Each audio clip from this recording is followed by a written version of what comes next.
মানে উন্নয়ন আৰু বিকাশ এইটো ভিজিবল হৈছে আৰু কংগ্ৰেছৰ 15 বছৰৰ শাসন অপশাসন আৰু এতিয়া ডক্টৰ হিমন্ত বিশ্ব শৰ্মা আজি 5 বছৰ যদি তুলনা কৰে আকাশ পাতালৰ পাৰ্থক্য হ'ব। আপোনালোকে নিজে দেখিছে কোলাজানৰ পৰা আহোঁতে ফ'ৰলেনটো নিজে দেখিছে।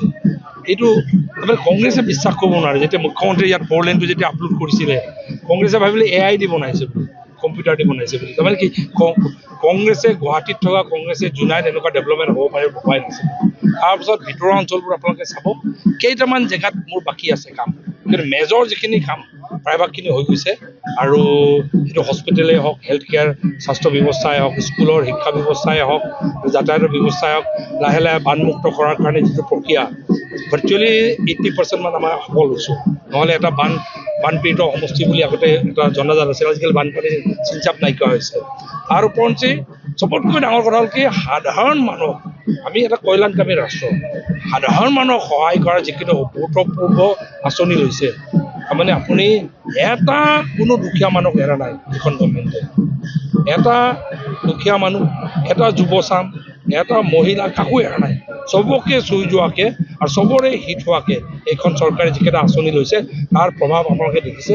আৰু তাৰ কাৰণে ডক্টৰ হিমন্ত বিশ্ব শৰ্মা মুখ্যমন্ত্ৰী আৰু প্ৰধানমন্ত্ৰী মোদীজীক ধন্যবাদ জ্ঞাপন কৰিছোঁ। আৰু তাৰ ওপৰত মিচিং মানুহে এইবাৰ মই কৈছোঁ নহয়, এটা ভোটো লোকচান নকৰে।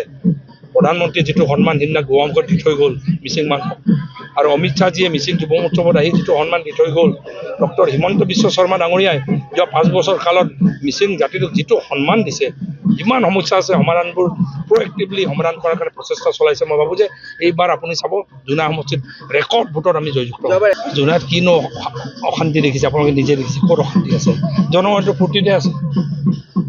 কংগ্ৰেছৰ কাৰণে দুৰ্নীতিগ্ৰস্ত মানুহৰ কাৰণে অশান্তি, তেখেতৰ কাৰণে অশান্তি। তেখেতে 36 লাখ টকা অংগনবাড়ী টকা খাইছিলে, সেইকাৰণে জেল গৈছিলে। তেখেতৰ কাৰণে অশান্তি হয়তো হয়, আৰু তেখেতক মানুহে বেয়া পায়। তেখেতে MSCত EM থাকোঁতে এইবোৰ অঞ্চলৰ বহুত মানুহৰ টকা খাই থৈছে, সোমাব নোৱাৰেতো, জানে নাই? ইয়াত সোমাব নোৱাৰে, বহুত মানুহৰ টকা খাইছে, স্কিম দিম বুলি, চাকৰি দিম বুলি বহুত টকা খালে। তো এতিয়া কিছুমান বস্তু আছে যে অবাধ যেতিয়া হয়, তেওঁ সংগঠনে বহিষ্কাৰ কৰিছে তেখেতক। অবাধ যেতিয়া কৰে মানুহে হজম কৰিব নোৱাৰাকৈ যেতিয়া মানুহে খায়, এইটো পেট চলিবই। তেখেতৰ পেট চলিলে, তেখেত জেল গ'ল, তেখেতৰ অশান্তি হৈছে।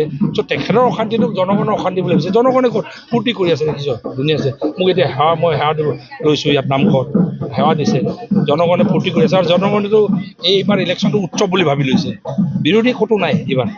মোৰ তাৰমানে ইয়াত ৰাস্তা পদূলি প্ৰায়ভাগ মেজৰখিনি শেষ হ'ল। এতিয়া সৰু সৰু গাঁৱৰ ৰাস্তাখিনি বাকী আছে, সেইটো চাগে 1-1.5 বছৰ ভিতৰত শেষ কৰি পেলাম।